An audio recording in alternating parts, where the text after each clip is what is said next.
Embryo transfer ಮಾಡೋಕ್ಕಿಂತ ಮುಂಚೆ ಏನೇನು ತಿಳ್ಕೊಬೇಕು, ಏನೇನು ಮಾಹಿತಿ ಪಡಿಬೇಕು ಅಂತ ಮಾತಾಡೋಣ. ನಾನು doctor Vijayakumar PK, ವರದಾನ್ fertility centre director ಮಾತಾಡ್ತಾ ಇದ್ದೀನಿ.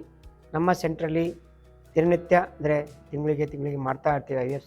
ಇದು ಈ Day 3 embryo transfer, Day 5 embryo transfer ಬಗ್ಗೆ ಅಂದರೆ ಮುಖ್ಯವಾಗಿ ಎಂಬ್ರಿಯೋ ರೆಡಿಯಾಗಿರುತ್ತೆ, ನಾವು ಏನೇನು ನೋಡಬೇಕು, ನಾವು ಸಕ್ಸಸ್ ಹೇಗೆ ಮಾಡ್ಕೋಬೇಕು, ಕೆಲವೊಂದು ಟಿಪ್ಸನ್ನು ಮಾತಾಡೋಣ. ಈಗ ನಮ್ಮ ಲ್ಯಾಬಲ್ಲಿ ನಾವು ಆಲ್ವೇಸ್ Day 5 ಎಂಬ್ರಿಯೋಸ್ ಟ್ರಾನ್ಸ್ಫರ್ ಮಾಡ್ತೀವಿ. ಮತ್ತು Day 3ಯಲ್ಲಿ ಪೇಷಂಟ್ ಕರೆದು ಅವರ ಲೈನಿಂಗಿನ ಹೇಗಿದೆ ಅಂತ ನೋಡ್ತೀವಿ. ಅಂದರೆ ಥಿಕ್ನೆಸ್ ಅನ್ನೋದು ಮೆಜರ್ಮೆಂಟ್ ಮಾಡ್ತೀವಿ. ಅದು ಅಬ್ಡಮಲ್ ರೂಟಿಂದ ಅಂದರೆ ನಾವು ಬ್ಲ್ಯಾಡರ್ ಫುಲ್ ಮಾಡಿಕೊಂಡು ಬ್ಲ್ಯಾಡರನ್ನು ತುಂಬಿಸಿ ಅದರ ಹಿಂದುಗಡೆ ಭಾಗ ಏನು ಎಂಡೋಮೆಟ್ರಿಯಲ್ ಥಿಕ್ನೆಸ್ ಇದೆ ಅದನ್ನು ಮೆಜರ್ ಮಾಡ್ತೀವಿ. ಯಾಕೆಂದರೆ ಬಿಫೋರ್ ದಿ ಪ್ರೊಜೆಸ್ಟನ್ ಸ್ಟಾರ್ಟ್ ಮಾಡೋಕ್ಕಿಂತ ಮುಂಚೆ ಅಂದರೆ 3 days ಬ್ಯಾಕು ಥಿಕ್ನೆಸ್ಸು ಅರೌಂಡ್ 9 ಇರುತ್ತೆ, 10 ಇರುತ್ತೆ ಅಂದ್ಕೊಳ್ಳಿ. ನಾವು ಪ್ರೊಜೆಸ್ಟನ್ ಸ್ಟಾರ್ಟ್ ಮಾಡಿದ ಬಳಿಕ ಸ್ವಲ್ಪ ಕಾಂಪ್ಯಾಕ್ಟ್ ಆಗುತ್ತೆ, ಥಿಕ್ನೆಸ್ ಸ್ವಲ್ಪ ಕಡಿಮೆ ಇರುತ್ತೆ. ಆದ್ರೂ ಆ ಥಿಕ್ನೆಸ್ಸು 50% ಕಡಿಮೆ ಆಯಿತು ಅಂದರೆ ಕ್ಯಾನ್ಸಲ್ ಮಾಡಬೇಕು. ಸಪೋಸ್ ಅವ್ರದ್ದು ಬಿಫೋರ್ ಟ್ರಾನ್ಸ್ಫರ್ ಅಂದರೆ ಬಿಫೋರ್ ದಿ ಪ್ರೊಜೆಸ್ಟನ್ ಸ್ಟಾರ್ಟ್ ಮಾಡೋಕ್ಕಿಂತ ಮುಂಚೆ ಥಿಕ್ನೆಸ್ 9 ಇದೆ ಅಂದ್ಕೊಳ್ಳಿ. ನಾವು Day 3 ಬಂದಾಗ 8.5 ಇತ್ತು ಅಥವಾ 8.6 ಇತ್ತು, 8.8 ಇತ್ತು ಅಂದರೆ ಓಕೆ ಅಂತ ಹೇಳ್ಬೋದು. ತುಂಬ ಕಡಿಮೆ ಆಯಿತು ಅಂದರೆ ಟ್ರಾನ್ಸ್ಫರ್ ಮಾಡಬೇಕು.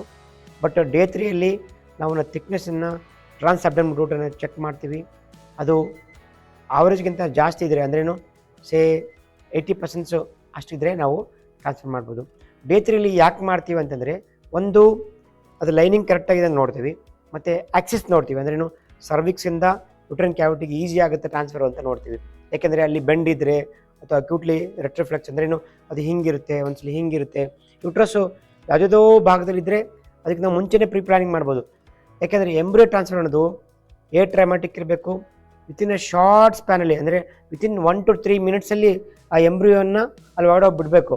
ಅಂದರೆ ಲ್ಯಾಬಿಂದ ಲೋಡಿಂಗ್ ಮಾಡಿ ಬಂದು ನಿಮ್ಮ ಈ ಯುಟ್ರಸ್ ಒಳಗಡೆ ಬರೋವರೆಗೂ ಒಂದು 1 to ಮ್ಯಾಕ್ಸಿಮಮ್ ಅಂದರೆ 5 minutes ಒಳಗಡೆ ಮುಗ್ದೋಗ್ಬೇಕು. ಆ ಲೇಯರ್ನ ಚೆಕ್ ಮಾಡಬೇಕಾದ್ರೆ ಎಲ್ಲ ನೋಡ್ತಾ ಇರ್ತೀವಿ ನಾವು.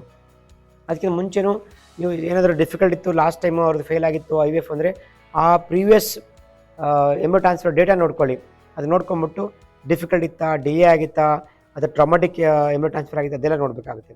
ಟಿಪ್ ನಂಬರ್ 1, Day 3ಯಲ್ಲಿ ಫುಲ್ ಬ್ಲ್ಯಾಡರ್ ಮಾಡಿಬಿಟ್ಟು ನೋಡಿ ಥಿಕ್ನೆಸ್ ನೋಡ್ಕೊಂಡು ಅಸೆಸ್ಮೆಂಟ್ ಮಾಡೋದು. ಟಿಪ್ ನಂಬರ್ 2, ಆಕ್ಸಿಸ್ ಹೇಗಿದೆ ನೋಡೋದು.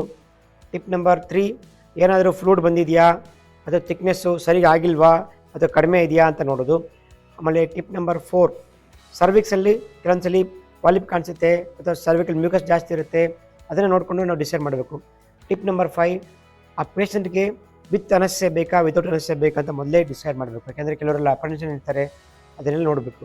ಯಾಕೆಂದರೆ ಸಡನ್ನಾಗಿ ನಾವು OT ಟೇಬಲ್ ಮೇಲೆ ತೊಗೊಂಡು ಹೋದಾಗ ಅವರು ಕಲೆ ಅಲ್ಲಾಡಿಸೋದ್ರಿಂದ ನಮ್ಮ ಎಂಬ್ರಿಯೋ ಟ್ರಾನ್ಸ್ಫರ್ ಮಾಡೋಕ್ಕೂ ತುಂಬ ಕಷ್ಟ ಆಗುತ್ತೆ. 5 ನಮ್ಮ ಮಾಹಿತಿ ಇಟ್ಕೊಳ್ಳಿ, ಚೆನ್ನಾಗಿ ಇಟ್ಕೊಂಡು ಟ್ರಾನ್ಸ್ಫರ್ ಮಾಡಿದ್ರೆ ಸಕ್ಸಸ್ ಗ್ಯಾರಂಟಿ ಆಗುತ್ತೆ.